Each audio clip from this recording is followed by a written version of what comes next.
बिस्मिल्लाहिर्रहमानिर्रहीम। अस्सलाम व्यूअर्स, मैं उम्मीद करता हूँ आप सब खैरियत से होंगे। आज एक स्पेशल वीडियो के साथ आपकी खिदमत में हाज़िर हुए हैं। तो आज की वीडियो जो मोस्टली है वो है लेमनेस, यानी जानवरों में लंगड़ापन।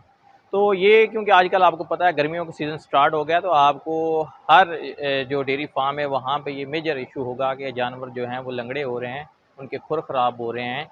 तो ये एक मेजर फैक्टर है आपकी इकोनॉमिक्स में, आपके फार्म के प्रॉफिट में।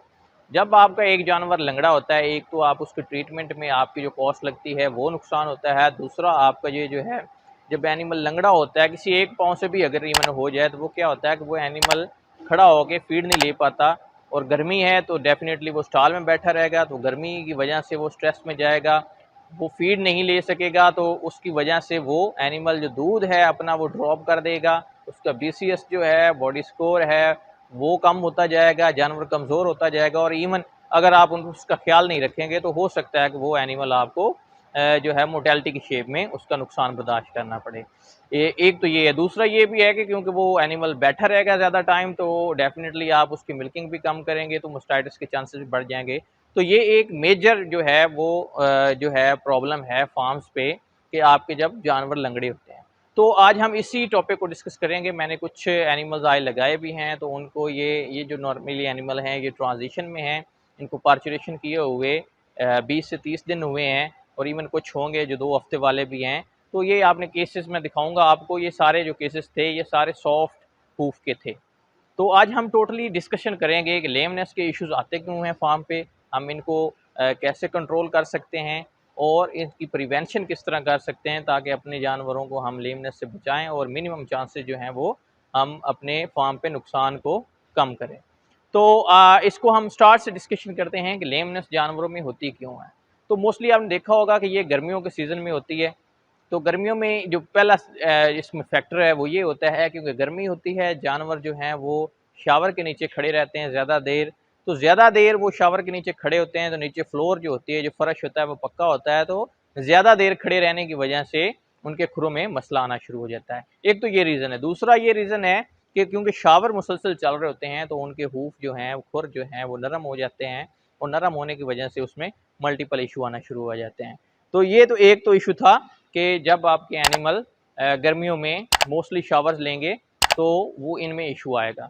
अब हम मेन जो टॉपिक को डिस्कशन करने जा रहे हैं वो ये है कि इसलिए हम हैं कि काविंग के बाद ही हमारे मोस्टली एनिमल जो हैं वो लेमनेस में चले जाते हैं, जिसमें मोस्टली जो हैं फर्ज होती हैं और कंथ्रशन वाले उससे परसेंटेज होती है। तो आज हम इसको डिस्कशन करेंगे कि एनिमल क्यों आफ्टर काविंग जो है वो लेमनेस में चले जाते हैं। तो है वो लेमनेस में चले जाते हैं। तो इसमें हम सबसे जो पहला फैक्टर है वो ये है कि जब एनिमल काविंग करता है तो एनिमल स्ट्रेस से एक स्ट्रेसफुल पीरियड से गुजर के आ रहा होता है, उसने बच्चा दिया होता है, उसको पेन आप कह सकते हैं काफ़ी ज़्यादा होती है, तो उसकी वजह से एनिमल स्ट्रेस में आ जाता है, जिसकी वजह से लेमनेस के इशू आ जाते हैं। दूसरा जो मेन फैक्टर है वो है न्यूट्रिशन में। तो न्यूट्रिशन में हम जो डिस्कशन करेंगे वो ये है कि जब एनिमल ने बच्चा देना है तो बच्चा देने के बाद आपको पता है पहले बच्चेदानी उसके र्यूमन को यानी मैदे को साइड पे करके रखती है, जिसकी वजह से वो कम फीड खाता है, तो उसका मैदा जो है वो फुली फंक्शनल नहीं होता, यानी फुल वर्क नहीं कर रहा होता। तो जब हम उसको बच्चा देने के बाद फीड देते हैं तो अगर हम उसमें ग्रेन्स जो हैं या वंडा जो है वो ज़्यादा देंगे तो उसकी वजह से लेमनेस आना शुरू हो जाएगी। उसमें हम देखते हैं कि अगर हम ज़्यादा वंडा देते हैं तो उसकी वजह से क्या है, बेसिकली जब आप ज़्यादा वंडा देते हैं या आप कह सकते हैं हाई स्टार्च देते हैं या कार्बोहाइड्रेट्स देते हैं, तो वो होता क्या है कि आपके जानवर के मैदे में जो तेज़ाबियत है वो बढ़ जाती है, एसिडोसिस हो जाती है, जिसकी वजह से वो एनिमल जो लेमनेस में चला जाता है। तो एक तो ये है कि आफ्टर काविंग अगर हम ज़्यादा ग्रेन्स एनिमल को डालेंगे तो उसकी वजह से हमारे एनिमल्स में जो है वो लेमनेस के केसेस आपको मल्टीपल देखना पड़ेंगे। दूसरा जो मेन फैक्टर ये होता है आफ्टर काविंग कि जब एनिमल काविंग करता है तो आपको पता होता है कि स्टार्ट में वो इतनी फीड नहीं लेता, जबकि वो दूध जो है वो अपना जो है वो ज़्यादा देना स्टार्ट कर देता है, काविंग के बाद आहिस्ता आहिस्ता बढ़ता जाता है। तो एनिमल की जब आप प्रॉपर फीडिंग नहीं मैनेज कर पाएंगे, उसको उसकी रिक्वायरमेंट के मुताबिक फीड नहीं देंगे, तो वो क्या होगा, वो नेगेटिव एनर्जी में चला जाएगा, और नेगेटिव एनर्जी की वजह से उसके खुर के नीचे एक फैट की लेयर होती है जिसको वो यूटिलाइज करके अपना दूध देता है या अपने फंक्शनल को मेंटेन करता है। तो एक तो ये भी है अगर आप अपने एनिमल्स की प्रॉपर रिक्वायरमेंट पूरी नहीं करेंगे तो तब भी आपको मोस्टली जो लेमनेस के केसेस देखने पड़ेंगे। और हम रीज़न देखते हैं कि हमारे क्या क्या चांसेस हो सकते हैं लेमनेस में, तो उसमें मोस्टली ये है कि आप जब एनिमल्स को स्टाल्स जो उनके हैं वो कंफर्टेबल नहीं देते, वहाँ पे अगर आपकी रेत प्रॉपर नहीं होगी तो क्या है, आपके एनिमल जो हैं वो ज़्यादा देर बैठ के अपना रेस्ट नहीं कर पाएंगे, और ज़्यादा देर खड़े रहने की वजह से उनके हूफ्स पे प्रेशर पड़ेगा, खुरों पे प्रेशर पड़ेगा, जिसकी वजह से जो हूफ हैं वो सॉफ्ट होना शुरू हो जाएंगे। तो ये एक फैक्टर था। दूसरा भी फैक्टर हमारे पास है कि जब आप एनिमल्स के स्टॉल्स नहीं बनाएंगे तो एनिमल्स अपने स्टॉलों में बैठेंगे नहीं, जुगाली नहीं करेंगे। तो आपको पता है जब वो जुगाली करते हैं उनके थूक के ज़रिए जो है वो सलाइवा जो है वो खुराक को हज़म करने में मदद देता है, बफर के तौर पे एसिडोसिस से बचाता है। तो एक ये फैक्टर है। दूसरा हम एक मज़ीद देखें, जब हम मिल्किंग पे अगर एनिमल्स को मोस्टली ले जाते हैं तो अगर हम उनको दौड़ा के ले जाएँगे या मिल्किंग पार्लर में ज़्यादा देर रोकेंगे तो वो भी यही सेम इशू होगा कि हार्ड जगह पे खड़े होने की वजह से उनके जो पैर हैं वो ख़राब होना शुरू हो जाएंगे। फीडिंग में एक और चीज़ मोस्ट इंपॉर्टेंट है कि अगर आप अपने साइलेज का साइज़ जो है चॉप साइज़, यानी आप जब उसको कट करते हैं तो अगर वो पूरा नहीं होगा तो उससे भी ये एसिडोसिस हो जाती है। तो आपने अपने साइलेज का फाइबर है या साइज़ जो है उसको भी प्रॉपर रखना है। तो मोस्टली वो 2 इंच होना चाहिए या इससे थोड़ा सा ज़्यादा होना चाहिए। अब हम ये तो मैंने रीज़न्स आपको बता दिए कि एनिमल्स में क्यों लेमनेस होती है, क्यों लंगड़े होते हैं। अब हम थोड़ा-सा चलते हैं कि इनकी प्रिवेंशन कैसे होगी। तो प्रिवेंशन पहले मैं बताता हूँ, इसके बाद इसकी ट्रीटमेंट भी बताएँगे कि हम इसको हल कैसे कर सकते हैं अगर ये केस आ जाते हैं। तो प्रिवेंशन में मल्टीपल चीज़ें हैं, मैं स्टेप बाय स्टेप कुछ चीज़ें आपको बताता हूँ जो मोस्ट इम्पॉर्टेंट हैं। तो पहले नंबर पे ये है कि आपने जो आफ्टर काविंग है, जानवर को इतने ज़्यादा ग्रेन जल्दी नहीं डालने जिसकी वजह से उसको एसिडोसिस हो जाए, तेज़ाबियत हो जाए मैदे में। तो आपने एक प्रॉपर फार्मूलेशन के थ्रू उसको फीड करना है ताकि ना उसकी फीड जो है वो ज़्यादा हो ग्रेन्स, जिसकी वजह से एसिडोसिस हो, और ना हो जिसकी वजह से वो एनर्जी में जाए या कमज़ोर हो जिसकी वजह से वो अपने फैट को जो खुरों में होती है उसको करे। सो एक प्रॉपर फीड फार्मूलेशन आपने अपने वेटनेरियन से करवा लेनी है या आपने फीड न्यूट्रिशनिस्ट से करवा लेनी है आफ्टर काविंग। तो ये पहले जो 25 से 30 दिन होते हैं आफ्टर काविंग, ये बहुत इंपॉर्टेंट होते हैं। यहाँ पे आपके जानवरों के मेटाबॉलिक प्रॉब्लम्स आते हैं, जो एनिमल्स के मतलब आप कह सकते हैं, जो एनिमल्स के मतलब आप कह सकते हैं कि मैदे के इशू आ सकते हैं, जिसमें एबोमेजल डिस्प्लेसमेंट आ सकता है। मस्टाइटिस आपका है मेन इशू है, वो भी आपके एनिमल्स में लेमनेस का इशू कर सकता है। मस्टाइटिस जो है वो भी कर सकता है। किसी भी वजह से एनिमल जब स्ट्रेस में जाएगा तो वो लेमनेस करेगा। तो उसको नॉर्मली आपने इन चीज़ों को बचाना है उससे।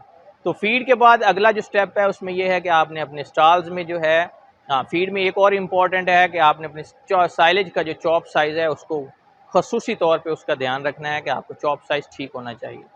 तो उसमें आपने ये टेक्निकल टर्म्स हैं एनडीएफ, एडीएफ। तो एनडीएफ जो है वो 27 होना चाहिए और एडीएफ जो है वो 20 के राउंड अबाउट 21 के राउंड अबाउट होना चाहिए। तो ये इन 2 फैक्टर्स को आपने लाज़मी देखना है। ये टेक्निकल टर्म्स हैं, जो लोग पढ़े हुए हैं उनको तो पता है, जिनको नहीं पता वो बस ये चीज़ रखें ज़हन में कि उनके साइलेज का चॉप साइज़ जो है वो 2 इंच होना चाहिए, 2 इंच से थोड़ा-सा ज़्यादा होना चाहिए। उसके बाद आते हैं आप स्टॉल है कि अगर आप प्रॉपर पे सैंड नहीं रखे, आपको कंफर्टेबल नहीं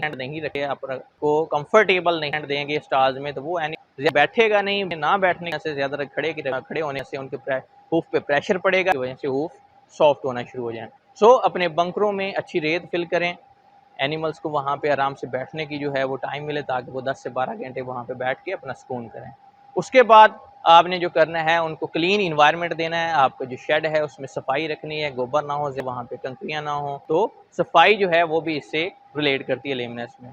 थर्ड नंबर पे जो है आपका, आपने जो ट्रांजिशन का ग्रुप है उसमें एक जो है वो बहुत ही इंपॉर्टेंट चीज़ है जो कि मोस्टली गर्मियों में हम उससे नुकसान खा जाते हैं, हालांकि वो इतना मैटर ज़्यादा नहीं होता।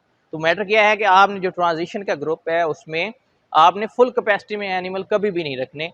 अगर आपके पास 10 स्टॉल हैं तो आप कोशिश करें वहाँ पे 6 रखें या 5 रखें। उनको डबल स्पेस देनी है। एक तो फीडिंग को प्रॉपर स्पेस मिलेगी ताकि वो मिनिमम टाइम में खड़े होके आप ना, एक तो फीडिंग को प्रॉपर स्पेस मिलेगी ताकि वो मिनिमम टाइम में खड़े होके आप ना खा के दोबारा रेस्ट में आ जाए। दूसरा ये है कि अगर आप वहाँ पर अपनी जो स्पेस है वो प्रॉपर प्रोवाइड नहीं करेंगे, एनिमल जो है वो एक दूसरे को जो है वो कंपटीशन लगाएंगे और कंपटीशन की वजह से वो एनिमल जो हैं वो लेमनेस में चले जाएंगे। तो ये चीज़ आपने ख्याल रखनी है। थर्ड नंबर पे आपने जब एनिमल्स को पार्लर में लेकर आना है तो उनको रश नहीं करना, उनको दौड़ाना नहीं है, आराम से लेकर आएँ और कोशिश करें पार्लर एरिया में जो वेटिंग आप करवाते हैं उसको मिनिमम करें।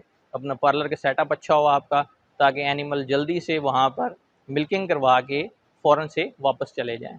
तो ये कुछ बेसिक थे प्रॉब्लम्स और मैंने उनका सॉल्यूशन भी आपको बताया। अब हम चलते हैं कि अगर हमारे पास लेमनेस का केस आ गया तो उसकी ट्रीटमेंट कैसे करनी है।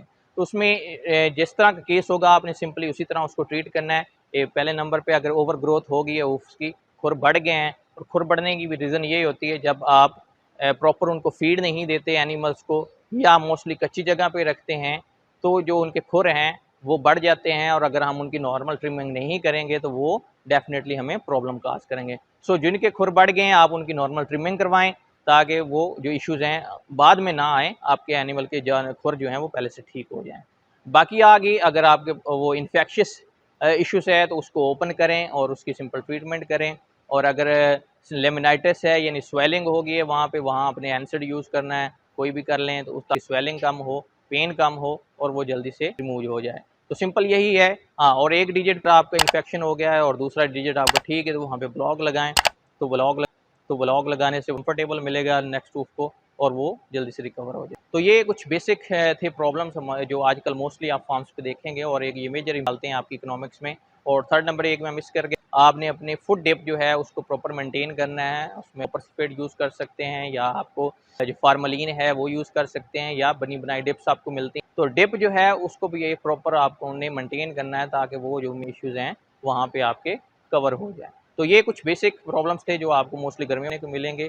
तो मज़ीद अगर आपका अगर इस वीडियो के रिलेटेड कोई है, या जानवरों में लंगड़ेपन के रिलेटेड आपका कोई क्वेश्चन है, तो वो आप मुझे इनबॉक्स कर सकते हैं।